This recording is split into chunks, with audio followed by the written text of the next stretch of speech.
Now, human societies are no different. In every governmental society on the face of the earth, you will find that there is a pecking order. Somebody is at the top and somebody's at the bottom, and then there are those in between.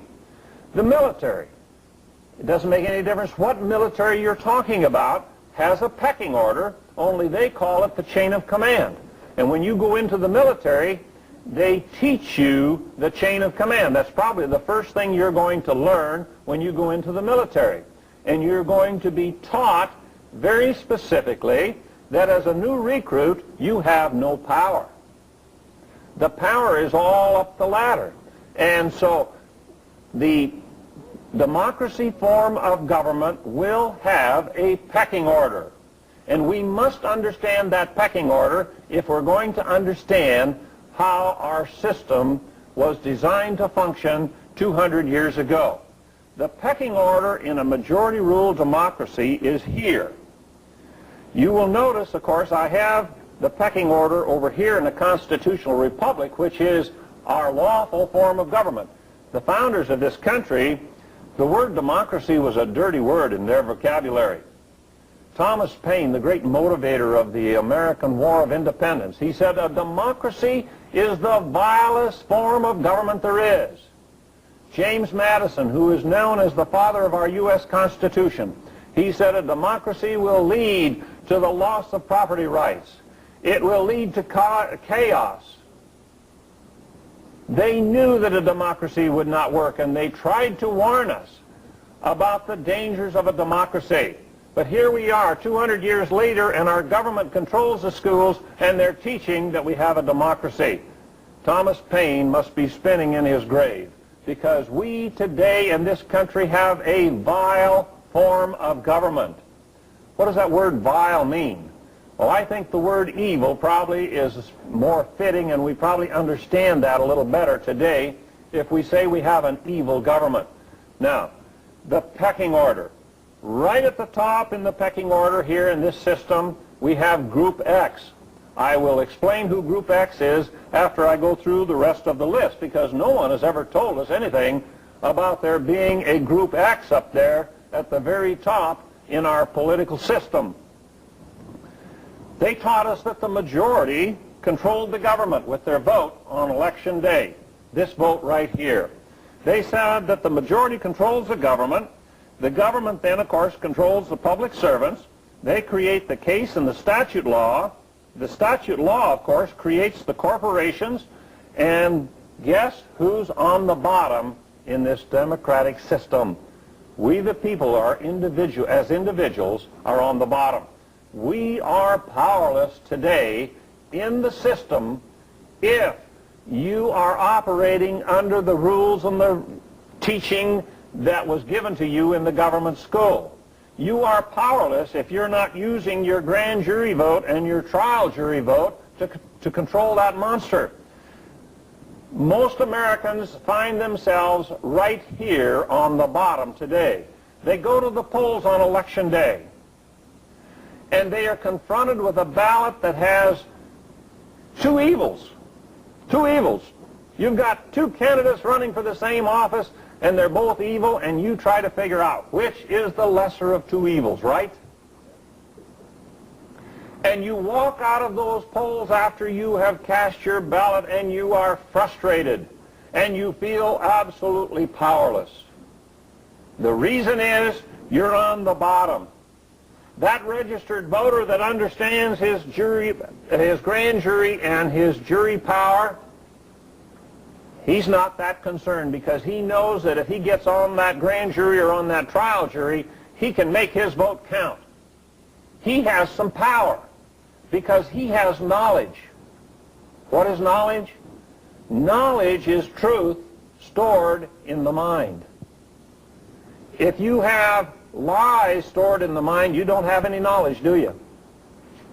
You have degrees. You perhaps have all kinds of letters behind your name. PhD, perhaps. But if it was the lies you believed that qualified you for that PhD, you don't have knowledge.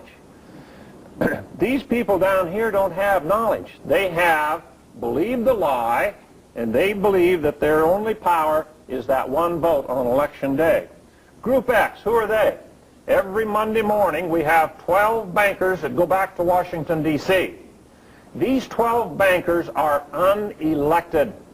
They never run for office. You will never see their names on a ballot.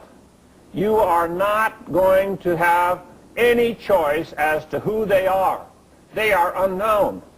And they will remain unknown because they don't want you to know who they are. And they don't want you to understand how much power they have because they control the majority.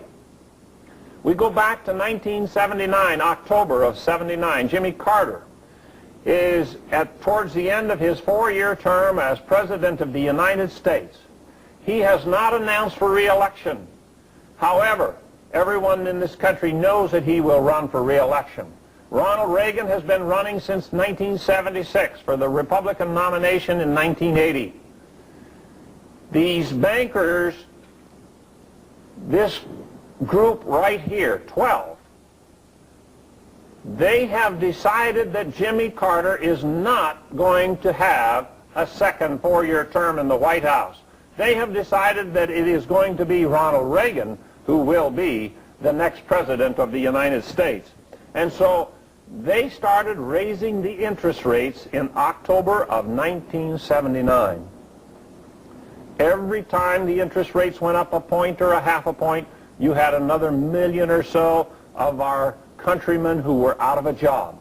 Steel workers, auto workers, loggers, sawmillers, carpenters, plumbers, electricians, so many of these people were out of work, and we had what they called a recession. And interest rates went all the way up to 20%, and who got blamed for it? Was it Group X that was blamed for all of that? No. Nobody blamed them. They all blamed Jimmy Carter. And I don't think Jimmy Carter even knew what had happened to him. It's a sure thing he didn't win a second term in the White House because we were manipulated in this country. Now, I wasn't manipulated. I'm going to have to do a little bragging here. I was not manipulated because I knew that what was going to happen was where Jimmy Carter had deficits running 60 to 70 billion, I knew that we were going to have deficits running in the 200 billion plus range. In other words, these bankers were going to be able to loan over 3 times as much to the government. The deficits were going to be tripled, and I knew that was going to happen even if Ronald Reagan was promising the American people out on the campaign trail that he was going to balance the budget. You remember that. He said he was going to balance the budget. And I was telling people out here, I said, we're going to get the biggest deficits we've ever seen in this nation. And people thought I was nuts. But you see, time goes on by, and I was right. I was correct. Now, let's go over here to the pecking order in this constitutional republic, the form of government that the founders gave us back there with the Constitution for the United States of America. They had that constitutional convention back there in 1787.